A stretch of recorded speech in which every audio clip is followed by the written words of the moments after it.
Well, the chat that you asked about Yes, earlier today. please. I some now look. My opinion of Brandon Inge is not the highest in the No, world. it's not. I'm not a huge fan of the guy. He has a ton of devotees that would bend over backwards for him, despite the fact that he's a 240 hitter who has hit 20 home runs twice. But he's here's what I Okay. saw. Someone in the chat apparently had a personal vendetta. Maybe Brandon Inge slept with his wife or Like a something. voodoo? I don't know, but I don't know. This person seemed to have a personal vendetta against Brandon Okay. Inge because I'm not gonna go back and pull it up, but I remember saying that why are the Tigers so obsessed with Brandon Inge? Paying him any more than the league minimum is too much. Some, he is a terrible defender. He cost the Tigers runs. He can't hit. And then at one point they said, trade him to Texas for Michael with whatever the Rangers want for Michael Young. That's not happening. Clearly, well, the first order of business, that's not happening. The second point is clearly this person has never seen Michael Young play defense at third base, Right. because Michael Young is not a good defensive third baseman. Mm-hmm. If you know me at Okay. all, you know that I hate fielding being measured by both fielding percentage and Gold Gloves. Yeah, Gold Glove. gold gloves. I don't know anything about baseball, and even I know gold gloves are a farce. Yes, it's voted on by Derek Jeter won a Gold Glove last year, and the fielding metrics, the advanced fielding metrics, show that he was not even in the top tier of defensive shortstops. And looking at him on the field, he wasn't a top defender. Yeah, he doesn't pass the eye test Right. anymore. But this guy cited the fact that Brandon Inge has never won a Gold Glove Oh, God. as reason that he is, and they cited his fielding percentage, and errors are totally subjective. Right. They cited his fielding percentage. They cited the fact that he's never won a Gold Glove as a reason that he is an overrated defender. He's also never made the Pro Bowl. All-Star game. With the Pro Bowl. He's never made the NFL Pro Bowl, and Right. so Everybody makes yeah, the Pro everybody Bowl. makes the Pro Bowl. so you've got that. Was But that this pretty much guy- it, or? This guy, well, there was oh shoot. Now I'm going to have to go look Go it up. look it up. Because there was I'm going. Let me see if I can find it. Because when you have a chat like this, it's one of those cover it live chat Yeah, rooms. yeah. You Give me know? the details of this. Obviously, I know Will about you, Cover It Live, but okay. So what website is this on? Because this This was was going to the, lead into what I'm talking about. What website was this this on, was and who the- is this? This was the bastion of Detroit journalism, the Detroit News again. Okay. And the beat writer who was hosting this chat is, shall I put this nicely, not my favorite. Sure. And this is the guy who apparently had a personal vendetta against Curtis Granderson when he was with us. I don't know why, but he was. Shoot, where is it? Maybe they don't want anybody to see it. Here it is. Okay. Yeah, let me load this up. This was an hour-long chat. Just anybody can submit their questions. He'll take the questions. Do you have to be a registered user? No. Oh, okay, so anybody off the street. Okay. Well, it's just one of those little things that are powered by the Cover It Live thing. Sure. You enter your name, enter your location. The question will be submitted, and there you go. If he takes it, he takes it, no matter how stupid you look. So, let me see. First couple questions are fine. Here's the first question about Brandon Inge that I would like to It just address. starts getting silly. Okay. This is where it gets silly. Lynn, please explain the man crush for Brandon Inge. How this guy has managed to stay in the majors is beyond us The all. beat writer's man How crush? Everybody's man crush. Okay. Because Brandon Inge is really he's probably the most popular type. He's got the tats. He just got him a couple of years ago.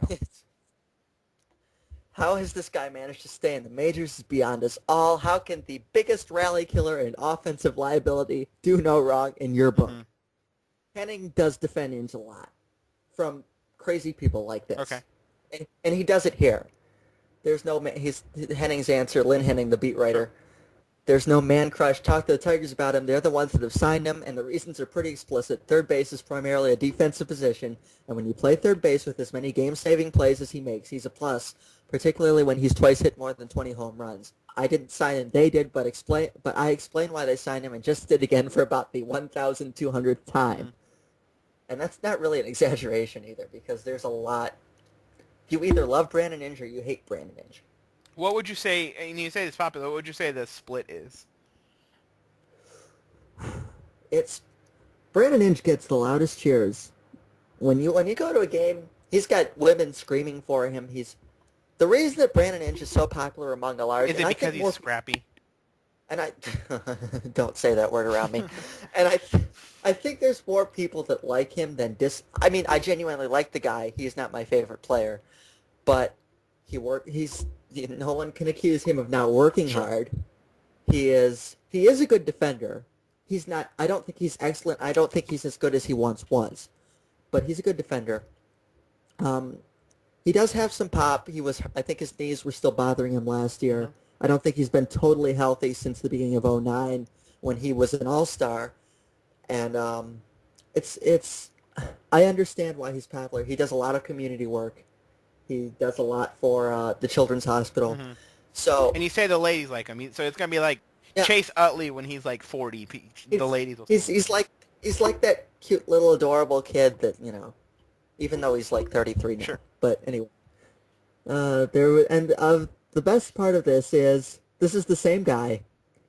This continues. Let me see if here's the question about Guerrero. Okay. And Henning shoots it down. To his credit, Lynn Henning shoots it down. Guerrero would have no place to play on this particular roster. Right. And so it's it's been shot down. So all right, let me find the second comment from this guy. Here he is. Oh, this is completely different. Okay.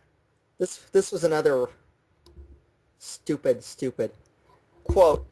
Leland lame duck this season. What's over under number of games this season where it's make or break? Oh my God. Jim Leland is in the last year of his He is. contract. Well, and he's even said that he's in a situation. He's even said that he's in a situation where he has to perform. Yeah. And he was in the last year of his contract in '09, and we remember what happened in '09. They almost won they should have won the division. So, and to his credit, there is a lot of pressure on Jim Leland and Dave Dombrowski, the GM. It's his last year of his contract. Sure. There is pressure. This team is built to contend. This team is built to win the division this year, not next year, this year. They went out and got They went out and got the guys to win this year. So they are expected to contend, and they are expected to win. Okay. So there is pressure on him. But unless the Tigers completely gag like they did in 2008, I don't see any way in which Jim Leland is not back next year as long as he wants to be back. And the same goes for Dave Dombrowski. So, and Lynn Henning says, I would be worried about his job unless a bunch of people got hurt and the Tigers finished below 500. Otherwise, I just don't see either event happening. I don't know why Tiger fans, and you know this, Leland's in-game managing really perplexes the heck out of me sometimes. But I don't think you're going to find a better manager for this team. And yeah, with it being a veteran team, and it's a veteran team. It's a very interesting team because there's a lot of veterans and there's some really young guys. And Leland is really good at managing a clubhouse. That is, to me, that's his strong point to me. And he has, except for a few rumblings that happened back in '08 when the Tigers were losing, there has never been a problem. And he has kept that clubhouse in line, and they've had personalities go through there. Sheffield's been through there. Sheffield got run out of town for it, but that and combined the fact that he was hurt and he could no longer produce. But Miguel Cabrera has, back in Florida, there were some issues with Miguel Cabrera, whether he could apply himself. That doesn't seem to be an issue anymore. They've kept that in line. They've had some big personalities come through there, and there hasn't been a peep out of it for the most part, as long as the team has been doing well. And I don't see any reason that the team won't contend this year. I don't think there will be any problems in the clubhouse. I don't see any guys that would cause problems in the clubhouse. So I don't see why Jim Leland's status is a question, other than the fact that he's in the last year of his contract and there's going to be obligatory questions about it. But I don't see any reason that he wouldn't come back next year unless the Tigers completely bomb.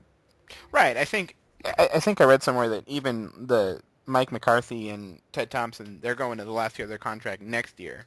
And so, yeah, I mean, it's a situation where, I mean, even if they don't win the Super Bowl, you're not getting rid of them. So, Well, here's our Brandon Inge friend. He's back for more. okay. Quote, is Inge's career with the Tigers a case of the Tigers loving his ability or the fact that they've never been able to get anyone to take them off their hands? Note that he says them. He's apparently not very grammatically inclined. Sure. The only reason he was re-signed was there were no other options available, but anything more than the league minimum was too much. Okay. Now I'd like to stop and remind everybody that when the Tigers acquired Miguel Cabrera before the 2008 season, their plan was to have him play third base and move Carlos Guillen to first. Oh, okay. Was that the plan? I didn't. That was the plan. That was how it went for the first month of the season before they realized that neither of them could do it. But I will also remind you that from the moment that Miguel Cabrera was acquired to play third base, Brandon Inge was on the trade block. Mm-hmm. And there was interest in Brandon Inge. The issue was his contract. A lot of people didn't want to pay the whole thing, and that is essentially the only reason he's still here is that contract, because I remember there was interest in him. I think the Dodgers wanted him at the time. But there was a lot of interest in Brandon Inge. Mm-hmm. It was the contract ended up being the roadblock, but the Tigers had takers. They probably could have made a deal if they really wanted to, but they kept him around for insurance. Curtis Granderson got hurt that spring training, so Inge ended up playing center field to start the season. Mm-hmm. And then the Cabrera thing didn't work out. They moved him over to first, so Inge had a job again. So everything worked out there in the end, but it's not like the Tigers can't find anyone better. Didn't he do some catching too? No? Yes? Yeah, he was a catcher before he was a third baseman. Yeah, okay. So... And Pudge Rodriguez signed here, and they moved him to third base. Right. So it's good to have a guy like that that can kind of do all that kind of stuff around the field. Yeah, he was a shortstop in college, so it's the other thing is, if I can remember what I was going to say. Okay. let me find the next comment. I'm sure it'll come to me. It's just good to have someone like that on your team. He's a good clubhouse guy. And here's what I was going to say. If the Tigers really wanted to, they could have thrown millions and millions and millions of dollars at Adrian Beltre to play third base. Mm-hmm. They could have done that instead of, say, signing Victor Martinez, if they thought that was the right way to go. They didn't want Beltre. They'd never had interest in Beltre. It was Inge all along. Yeah. And I'd rather have interest in Beltre. I mean, yeah. So this guy's... here's another great one. This is not from the same guy. Is there any chance that the Tigers fire Gene Lamont early enough to prevent another broken ankle or collision at the plate based on his poor judgment of base running there? He's the worst coach at this position. Jeez. How many windmills do you remember from last year? There were a couple Lamont waves or non-waves that I could go back to. There was the Gene Lamont holding Clete Thomas at third base. In the first game of the doubleheader on the last weekend of the last week of the 2009 season, in a big series against the Twins, in a game that they ended up losing in extra innings. I'm not sure he could have scored. Looking at it back, it would have been close. They ended up holding him. They had Miguel Cabrera coming up. They didn't end up scoring. Mm-hmm. So that's just something that you look at in 2020. Right. I remember a couple of, like, what the heck are you doing waves last year, but if you're blaming the third base coach, in the end, it's on the base runner. Right, exactly. So it's stupid, and the beat writer tells him it's stupid. And I think there was one more on Inge here that I gotta find.